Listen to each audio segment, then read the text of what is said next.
So, Ulaglici, and sorry if I'm pronouncing your name wrong, but he wanted me to talk about Alex Jones. And I've talked about Alex Jones in the past, and I haven't watched his videos in quite some time. But essentially what he's saying is that Alex Jones has taken a more national socialist approach to his anti-globalist capitalism stance. That in other words, that even though he's so vehemently opposed to the globalization of capitalism, that he still advocates capitalism. So where does that leave him? If he does not side with communists, then he's got to be a capitalist on some level. And if you're a capitalist on some level, there's only so many positions you can take. You can take the globalist approach. Most people wouldn't go down that route if you're a normal lower or middle class person. There's the liberal democracy position, where, you know, you just think that with enough regulation, taxation, maybe stronger unions, capitalism can work. Or you're a national socialist. You believe that capitalism should serve the interests of your nation rather than the interests of the private capital owners in and of itself. And Alex Jones he just doesn't have the audacity, he does not have the balls to admit that. He does not have the guts to just admit that at the end of the day, he's a national socialist. You know, just admit it. We're not going to think less of you for it. We already know that's the case. We would probably think more of you if you were to just admit that you believe that capitalism should either serve the interest of your particular people or your motherland or whatever. Now, mind you, there is a big difference between the hyper-nationalists and nationalism as we commonly know it. And I would think he would lean more toward classical nationalism as opposed to hyper-nationalism. Hyper-nationalism is far more expansive and inclusive than racial or religious nationalism. That's why it's not as common. That's why it condemns countries like Iran and North Korea. They are hyper-nationalist states. They believe in capitalism if it best serves their national interests. Now, mind you, that works sometimes, but eventually the capitalist beast will become too big for you to tame. You know, in the short term, oh, things are great. You know, you exploit your enemy nations, you benefit yourself. You know, everyone in your country has a better life standard, but it can't last forever, because by the very nature of capitalism, they are going to eat you. They are going to devour everything, and eventually they're not going to need you anymore. As capitalism expands and, you know, creates, like, look at McDonald's or Walmart or things like that. They don't need America anymore, even though America was their foundation. They were built in America. So why aren't these companies directly putting more money into the pockets of the American people? Why? Because they're so big, they're so powerful that they don't need to. They're no longer responsible for caring about the American people, which built them up. Surprisingly, it's as Obama said. If you were successful, you did not get there on your own. You had people that helped you along the way. You have friends and family and education, and, you know, you probably came from a decent background. You had the time and inspiration to invent or do whatever you had to do to get ahead. It's not simply that your will to power. There are more elements involved. And the bourgeoisie don't want to admit that. The bourgeoisie do not want to admit that anyone could be them.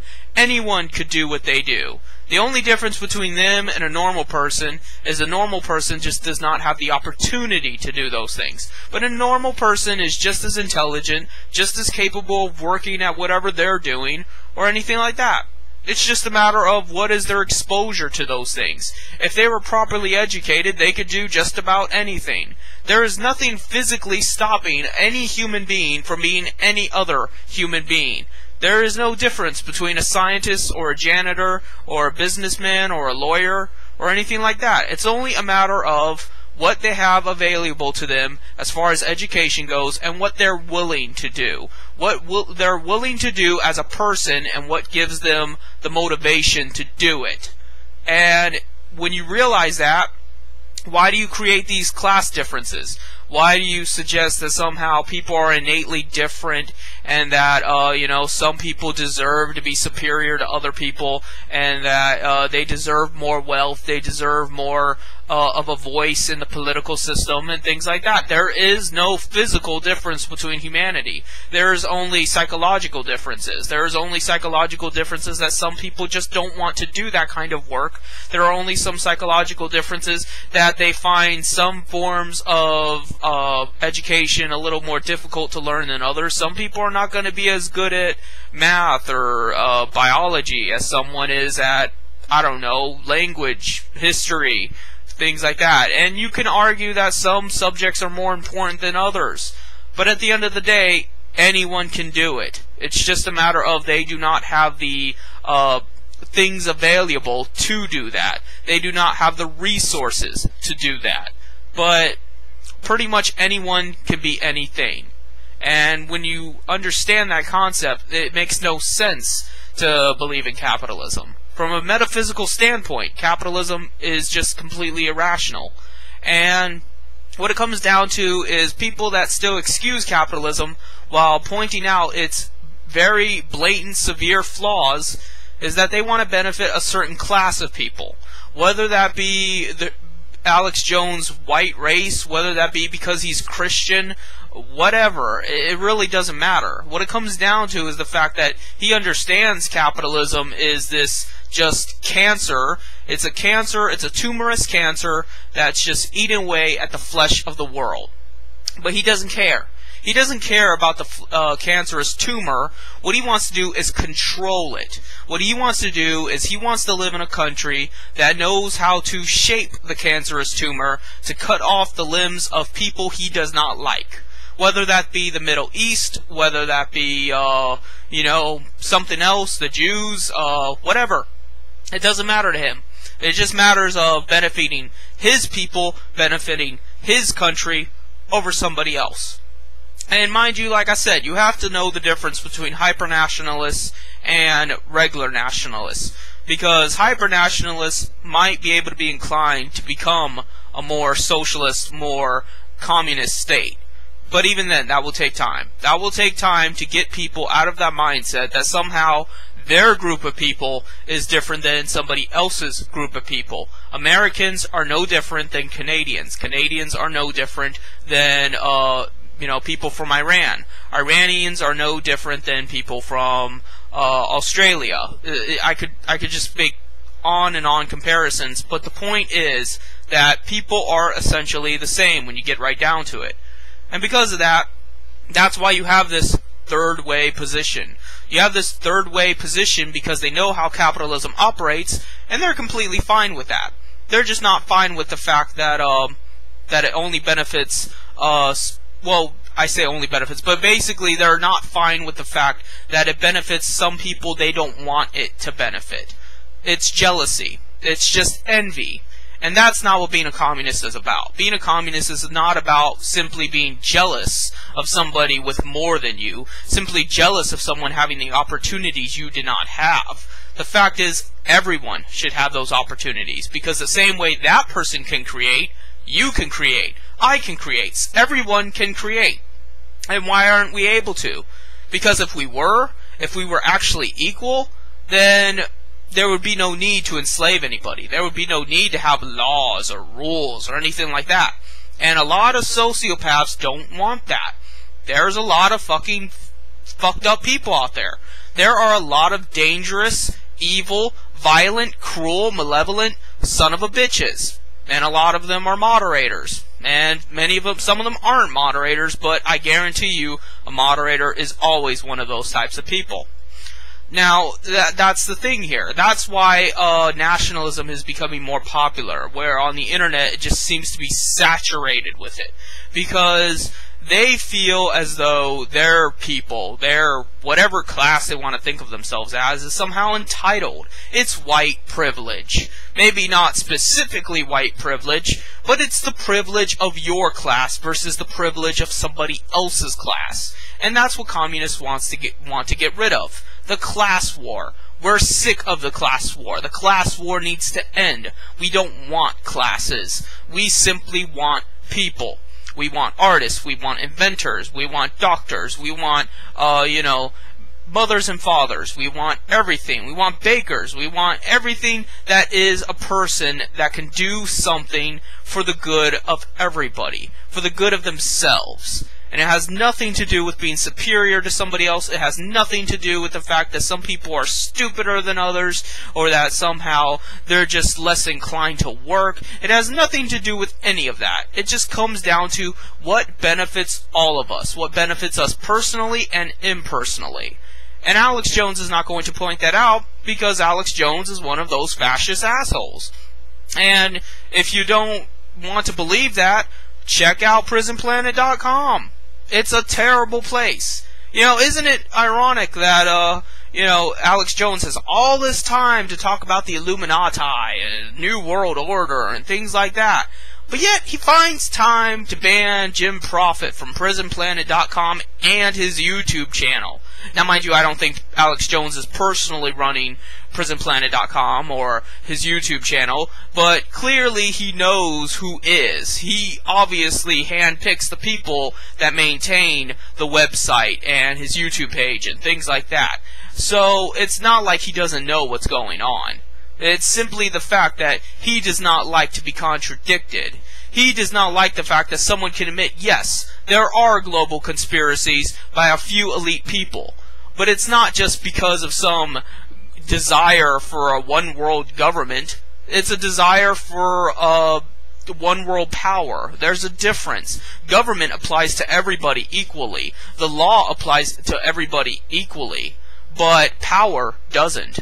Power does not apply to everybody. It only applies to you, the one with the power. When you have power, you have the ability to do whatever the fuck you want to other people, and they can't do anything back to you. And who wants power? Moderators. So I would have said sociopaths, but right now I just want to worry about moderators. So that's what it comes down to, and that's why he bans people, and that's why he censors other people. That's why he goes to protests and ruins those protests by, talking louder than them. Oh, he's willing to go to protests and yell over people, but then you can't post at his forum. See how that works? It's all systematically for him. He wants it all to glorify him. It's all about fucking him. And we're not the ones trying to sell anything. I'm not fucking selling you some stupid-ass DVD pointing out Obama's royal bloodline or some bullshit. I'm not the one trying to sell you, a radio program where I talk about the Bohemian Grove or some shit. I make my videos, you watch them, you either like them or you don't, and that's it. I just give you my opinion. Sometimes I talk about things I've read in the news, I expose you to new things, we have a little discourse, and that's the end of that.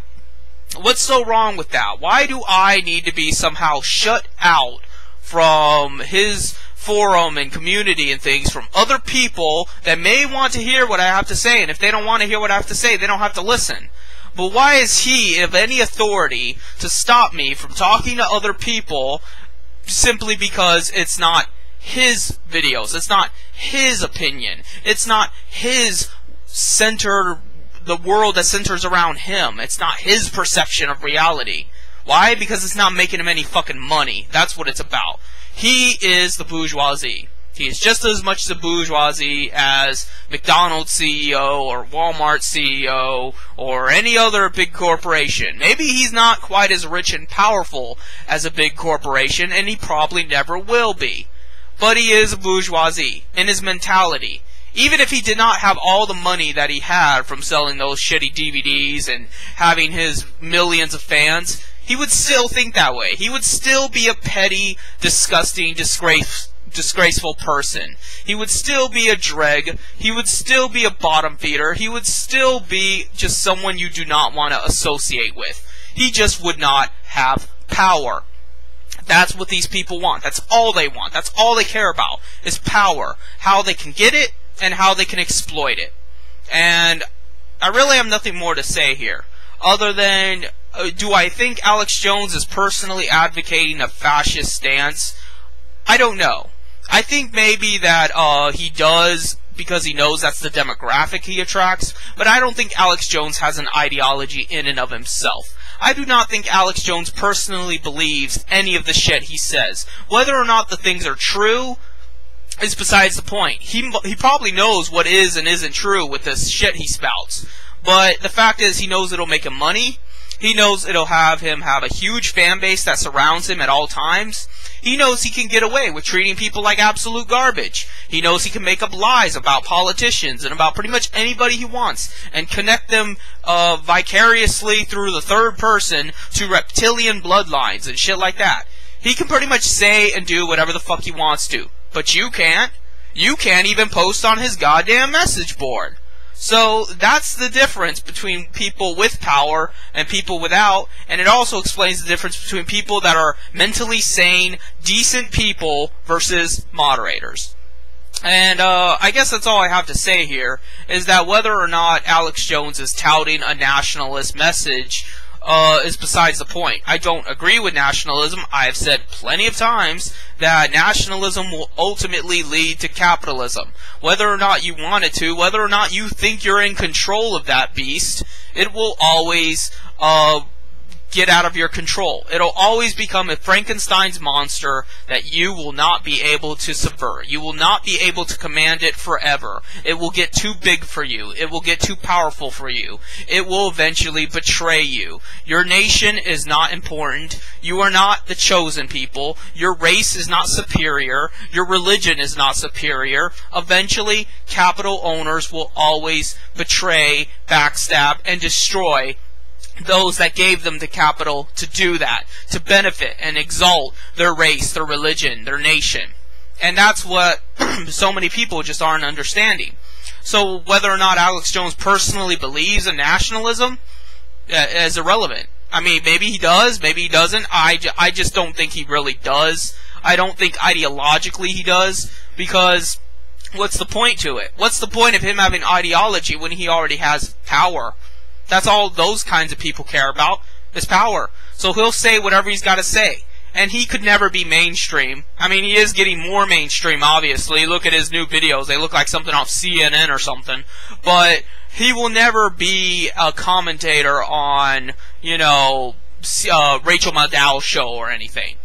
So this is the demographic he has to appeal to. He has to appeal to the white nationalists. He has to appeal to the MRAs. He has to appeal to the butthurt patriarchy. He has to appeal to these right-wing conservative types who aren't necessarily neocons, but still like capitalism. They just don't like the fact that capitalism isn't benefiting them anymore. I need a drink of water, so I'll have to make another video later. But until then, see you later.